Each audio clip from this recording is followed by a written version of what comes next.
Hey, Coop here. Welcome to 90-Second Recap, where I share a quick sports history lesson based on today's cap. It's August 22nd, and I'm wearing a Harlem Globetrotters fitted cap made by Rings and Crowns, purchased in store at Lids. In our previous 225 episodes, we've covered quite a bit of ground on the topic of black baseball, but we've just barely scratched the surface on the history of black basketball's earliest days.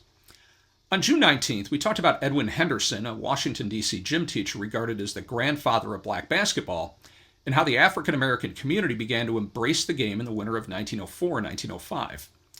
2 decades on, a team of ballplayers primarily from Chicago's Phillips High School would come together as the Harlem Globetrotters. Their groundbreaking European tour in 1950 led to a follow-up in 1951, their first outright deployment as ambassadors of goodwill and democracy.